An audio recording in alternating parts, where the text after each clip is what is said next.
bismillaahi raxmaani raxiim. halkani waa xogta dalka daawadayaal kusoo dhawaada qodobada ugu door karoon warka oo idiin hayso warbaahinta xogta. madaxweyne farmaajo oo ka tacsiyey geerida allaha u naxariistay maxamed qanyare afrax.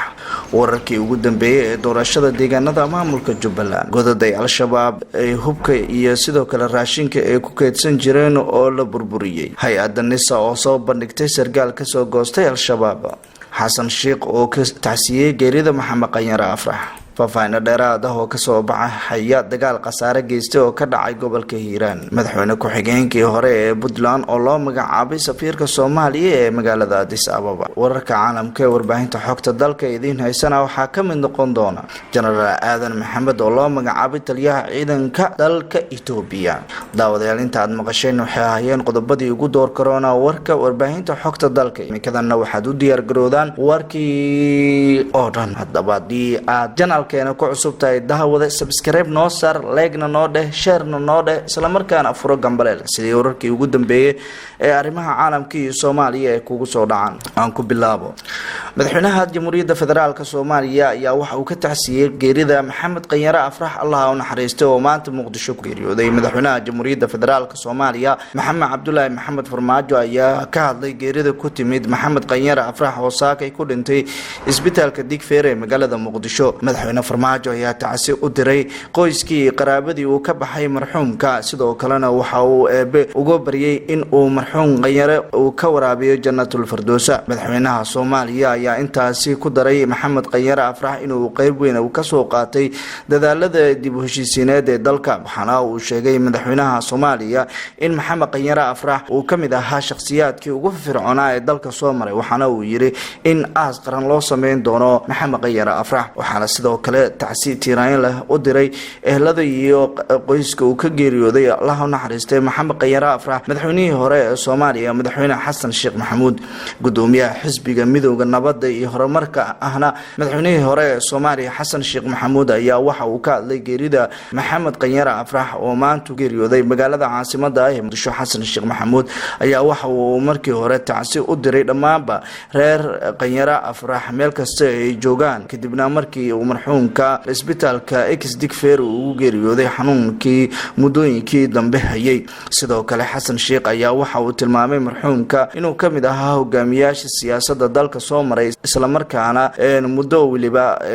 duruufo fara badan uu ku soo shaqeeyay. waxaana uu sheegay maxamed qanyare inuu ahaa halyeey Soomaaliyeed, isla markaana loo baahan yahay in mar waliba talaabo kasta oo la qaadayo in maxamed qanyare lagu daysado. sidoo kale daawadayaal waxaan idiin soo gudbinaynaa taariikh nololeed kooban oo ku saabsan allaha u naxariistay ikis xildhibaan maxamed qanyare afrax. siyaasiga maxamed qanyare afrax ayaa maanta ku geeriyooday magaalada Muqdisho. qanyare waxa uu ahaa siyaasi Soomaaliyeed, isla markaana siyaasadda Soomaaliya waxa uu soo galay sanadkii 1991 waxaana ka mid ahaa ilaa 2013. maxamed qanyare waxa uu dhashay afartimiyadii qarnigii tagay oo isagoona muddo dheer ahaa ganacsade ka shaqeysan jiray dalka Kenya, halkaasi oo markii dambe ka taageeri jiray jabhadii ku kacay taliskii Siyaad Barre ee USC. maxamed qanyare waxa uu gudoomiye ku-xigeenka USC oo ahaa gudoomiye maxamed faarax Ayndiid gudoomiye uu ahaa waqtigaasi. waxyar kadib waxay isku dhaceen Ayndiid waxaana uu ku biiray dowladii Cali Mahdi isagoona noqday wasiirka arrimaha gudaha. qanyare waxa uu ahaa hogaamiye kooxeedyadii ugu xooga badnaa ee magaalada Muqdisho, isagoona ka qayb galay shirar badan oo dib u heshiisiineed oo Soomaalidu gibi ahaanba lagu qabtay qaybaha kala duwan oo wadamada caalamka ay ka mid ahayd magaalada Addis Ababa, magaalada Qaahira iyo sidoo kale meelo kale oo badan. 2004 wuxuu ka mid ahaa xildhibaanada sidoo kalena musharaxiintii u tartamayay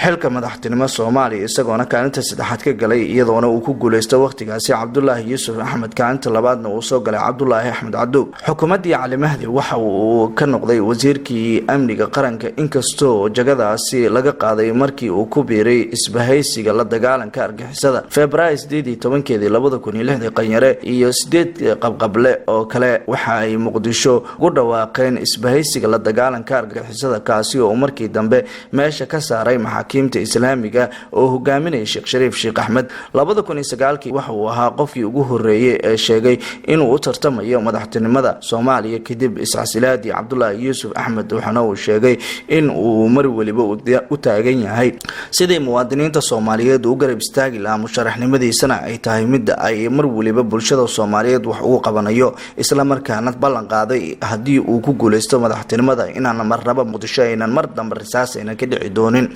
2012 waxa uu ka mid noqday baarlamaanka federaalka laakiin markii dambe May 2013 waxa uu xilka uu ku wareejiyay wiilkiisa Cabdiweli Maxamed Qanyare wixii xilligaasi ka dambeeyay waxaanunsanaa maanta ayuuna geeriyooday isagoona ku geeriyooday Muqdisho Maxamed Qanyare wuxuu ka mid ahaa shakhsiyaadka Soomaalida sida gaarka ah ee uu jeclaayeen warar dheeraad ah ayaa ka soo baxaya doorashada deegaanada maamulka Jubbaland magaalada Kismaayo ee xarunta gobolka Jubbada Hoose waxaa ka socda diyaar garowga kii ugu dambeeyay ee doorashada xildhibaanada baarlamaanka maamulka Jubbaland wararka ayaa sheegaya in ergada soo xuli lahayd xildhibaanada saacadihii la soo dhaafay ay gaareen magaalada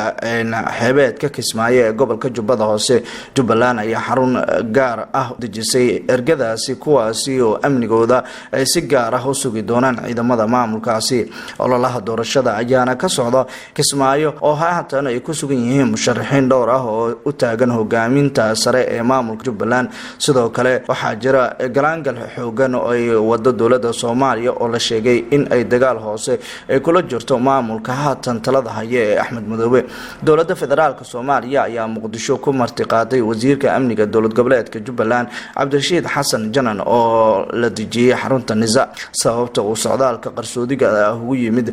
wasiir Janan caasimada ayaa waxa la aaminsan yahay inay tahay sidii dowladda Soomaaliya u heli lahayd jaanis ay uga qayb noqoto doorashada waxaana sidoo kale madaxda maamul goboleedyada dalka qaarkood ee hore u sheegeen in ay isbedel waliba dhacayo oo noqon doono mid danaha shacabka deegaanada maamulka Jubbaland si gaar ah loogu fiiri doono faahfaahin dheeraad ah ayaa ka soo baxaya dagaal qasaare kala duwan geystay oo ka dhacay gobolka Hiiraan warar dheeraad ah ayaa ka soo baxaya dagaal xoogan oo ka dhacay degmada Buulaburte ee gobolka Hiiraan halkaasi oo u dhaxeeyay ciidamada maamulka Hiirshabeelle ee dagaalamayaasha Al-Shabaab dagaalkaani ayaa waxa uu ka dambeeyay kadib markii Al-Shabaab weerar ku qaadeen garoonka diyaaradaha ee Buulaburte halkaasi oo saldhig ay ku laayeen ciidamada maamulka Hiirshabeelle isla markaana waxa intaasi kadib dhacay dagaal qaatay saacado kooban walow aan markii dambe halkaasi oo dhibaatooyin fara badan ay ka dhasheen qasaare isugu jira dhimasho iyo dhaawac ayaa lagu soo waramayaa inuu ka dhashay dagaalka ka dhacay gobolka Hiiraan sida wararka aan ku helayno maamulka Hiirshabeelle mas'uuliyiintooda ayaa waxay sheegeen in ay aad kaga hortageen dhibaatooyinka kala duwan ee mararka qaar Al-Shabaab ay u geysanayeen shacabka qaybaha kala duwan ee ku nool gobolkaasi Nisa hay'adda Nisa ayaa soo bandhigtay sargaal ka soo goostay xarakada Al-Shabaab hay'adda nabad sugidda iyo sirdoonka qaranka Soomaaliya ayaa magaalada Muqdisho ku soo bandhigtay sargaal la sheegay inuu ka soo goostay kooxda Al-Shabaab oo muddo sanad ah uu ka tirsanaa Nisa ayaana sheegtay Muqtaar Maxamed Cabdi Muqtaar Gani oo ahaa sargaal sare oo ka tirsanaa Al-Shabaab waxaana ninkaani ka hor inta uusan isaga soo dhiibin xiriir la soo sameeyay hay'adda Nisa waxaana Muqdisho Muqtaar ku soo dhaweeyay ciidamo fara badan qaar ka mid ah gobolada dalka ayuuna horay ugu sugnaa muddooyinkii ugu dambeeyay isagoona Muqtaar sheegay inuu hadda wixii ka dambeeyay oo ka mid ahaan doono ciidamada dowladda Soomaaliya madaxweyne ku-xigeenkii hore ee maamulka Puntland ayaa loo magacaabay safiirka magaalada Addis Ababa ee Soomaaliya madaxweyne ku-xigeenkii hore ee Puntland Cabdixakiin Cabdullaahi Cami ayaa loo magacaabay safiirka cusub ee Soomaaliya u fadhin doona magaalada Addis Ababa ee dalka Itoobiya injineer Cabdixakiin Cami ayaa shalay gaaray magaalada Addis Ababa iyadoona lagu wado in maalmaha soo socda madaxda Itoobiya oo ay ku wareejiyo waraaqadihiisa aqoonsiga magacaabida ayaana ahayd mid uu sameeyay madaxweyne Farmaajo iyadoona la xasuusto Mr. Cabdixakiin Cami taageeridii uu dowladda federaalka Soomaaliya iyo sida uga soo horjeestay talaabooyinka madaxweynihii hore ee Puntland Cabdiweli Maxamed Cali Gaas sidoo kale dhismihii golihii iskaashiga dowlad goboleedyada dadka ayaa waxay si gaar ah uga hadleen Cami iyo isbedelka oo la imaan doono iyadoona hadda loo magacaabay safiirka Itoobiya ee Soomaaliya waxaana Cami uu ka mid ahaa shakhsiyaad sida gaarka ugu dhawaa horay madaxweynihii hore ee maamulka Puntland Cabdiweli Maxamed Cali Gaas godad al-shabaabka ay hubka iyo sidoo kale raashinka ku keedsan jireen ayaa ciidamada maamulka Puntland burburiyeen. ciidamada ammaanka maamulka Puntland ayaa howlgalo ka sameeyay buuraha Caalmadow ee gobolka Bari waxaana ay ku burburiyeen godad al-shabaab ay ku keedsan jireen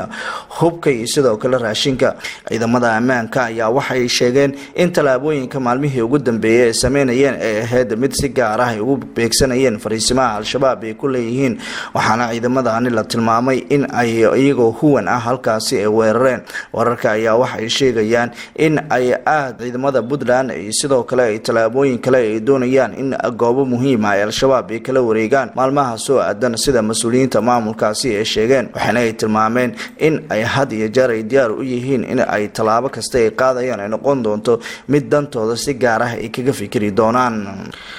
halkaad warkaasi daawadayaal aad kala socotaan waa warbaahinta xogta dalka kadana akhbaaraadka caalamka. haddaba janalkeena haddii aad ku cusub tahay daawade subscribe noo dheh oo leeg dheh share-na u dheh saaxiibada sidii wararkii ugu dambeeyay u helaan oo Soomaaliya ku qotoma isla markaana daawadayaal